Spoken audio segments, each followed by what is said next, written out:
तीसरी काया का नाम है विवेक काया। हनुमान जी बोले, आपकी विवेक काया मानती है कि एक व्यक्ति स्वयं कभी पूर्ण नहीं हो सकता। वह मानती है यदि कुछ पूर्ण है तो वह कई किरदारों से बना है। इसलिए आपके किरदार को पूर्ण करने के लिए आपकी विवेक काया अन्य किरदारों के साथ नए संबंध बनाने की चेष्टा करती है और पहले से बने रिश्तों को सुधारने की चेष्टा करती है। विवेक काया कुछ किरदारों को आपके किरदार से दूर धकेलने और अन्य किरदारों को आपके किरदार के समीप लाने की इच्छा करती है। यदि दूरी को बदलना कठिन हो तो वह हर संभव तरीके से अन्य किरदारों के व्यवहार में परिवर्तन लाने की इच्छा करती है। विवेक काया की इच्छाएं सदा निस्वार्थ होती है, क्योंकि आपके किरदार को पूर्ण बनाने का उसका दृष्टिकोण व्यक्तिवादी नहीं अपितु सामूहिक होता है। दूसरी ओर बुद्धि के व्यक्तिवादी दृष्टिकोण के कारण उसकी इच्छाओं में सदा स्वार्थ का गणित होता है। जब विवेक काया किसी किरदार के संपर्क में आती है तो वह अनायास और अनजाने में उसका स्थान निर्धारित कर देती है। वह निर्धारित करती है कि कोई किरदार उसके समीप आना चाहिए या दूर जाना चाहिए या जहाँ है वहीं रहना चाहिए। इसी निर्धारण में रुचि या अरुचि की भावना जन्म लेती है। यदि विवेक काया से ये प्रश्न किया जाए कि वह किसी व्यक्ति में रुचि या अरुचि क्यों ले रही है तो वह अपनी भावनाओं को तर्क का समर्थन नहीं दे सकती। विवेक काया को तर्क करना नहीं आता। तर्क के लिए उसे बुद्धि काया की सहायता लेनी पड़ती है। बुद्धि काया ही तर्क कर सकती है, क्योंकि तर्क के लिए कल्पना और स्मृति की आवश्यकता होती है जो बुद्धि काया के पास होती है। यही कारण है कि हम बुद्धि और विवेक को एक ही मान लेते हैं या विवेक को सही तरीके से समझ नहीं पाते। बुद्धि काया और विवेक काया दो अलग मानसिक काया हैं। विवेक काया केवल अनुभव करती है, वह स्वयं संवाद नहीं कर सकती, क्योंकि भाषा ज्ञान भी बुद्धि के पास होता है। भाषा के प्रयोग के लिए स्मृति में संग्रहित शब्द भंडार की आवश्यकता होती है और वाक्य बनाने के लिए कल्पना की। अतीत और स्मृति और भविष्य की कल्पना दोनों बुद्धि काया के पास है। इस संसार में आधे से अधिक मानवीय शोरगुल बुद्धि और विवेक के बीच रस्साकसी के कारण है। आपकी विवेक काया किसी से सहज रूप से राग या द्वेष करती है और बुद्धि उस राग द्वेष का विश्लेषण करने में लग जाती है।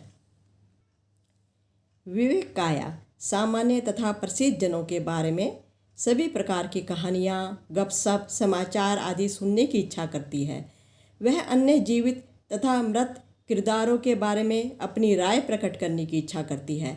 वह अपने परिवार, समुदाय, देश, ग्रह आदि को बेहतर बनाने की इच्छा करती है।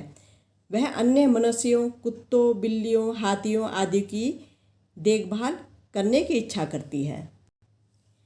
चौथी काया है संस्कार काया। संस्कार काया भी आपके किरदार को पूर्ण बनाना चाहती है, किंतु उसकी पूर्ण की अवधारणा अलग है। उसका मानना है कि जो पूर्ण है वह सुसंगत, व्यवस्थित, पूर्व सूचनीय, पद्धतिबद्ध है, निश्चित और नियमित है। वह आपको पूर्णता की अपनी इस अवधारणा के समीप ले जाने की इच्छा करती है। अराजकता, अनिश्चितता और क्रमभंग से मनुष्य को डर लगता है। वे सत्य की खोज के लिए भी एक अनिश्चित और घुमावदार मार्ग की बजाय कुछ सरल नियमों, अनुष्ठानों और परंपराओं का पालन करना चाहते हैं। वे सदा नरक और स्वर्ग, अच्छे और बुरे, पुण्य और पाप के सरल विचारों के साथ जीना चाहते हैं।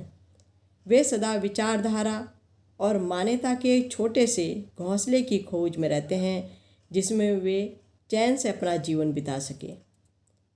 आपके बारे में कुछ भी अपरिवर्तनशील नहीं है। आप हर पल बदल रहे हैं। आपके आसपास सब बदल रहा है, तो भी आप स्वयं की एक अपरिवर्तनशील छवि बना लेते हैं और उसमें चिपके रहने का प्रयास करते हैं। आप सबकी एक छवि है जिससे आप चिपके रहने का प्रयास करते हैं। उस छवि के प्राय दो चेहरे हैं। सामने वाला चेहरा दूसरों की ओर होता है और पीछे वाला चेहरा स्वयं की ओर। आप चाहते हैं कि अन्य जन आपके सामने वाले चेहरे को देखें। पीछे वाला चेहरा आपका निजी होता है, परंतु उसमें भी आप एक निरंतरता और अपरिवर्तनशीलता बनाए रखने का प्रयास करते हैं। आपकी बहुत सारी इच्छाएं अपनी छवि के इन दोनों चेहरों की रक्षा और सुधार के आसपास घूमती है।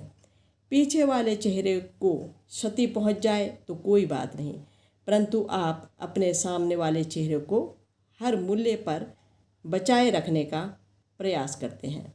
हनुमान जी ने कहा, यदि मैं आपसे अपने बारे में कुछ बताने के लिए कहूँ तो आप अपनी छवि के सामने वाले चेहरे का वर्णन करेंगे, और यदि मैं आपसे आत्म मंथन करने के लिए कहूँ कि आप कौन हैं तो आप अपनी छवि का पिछला चेहरा पढ़ेंगे।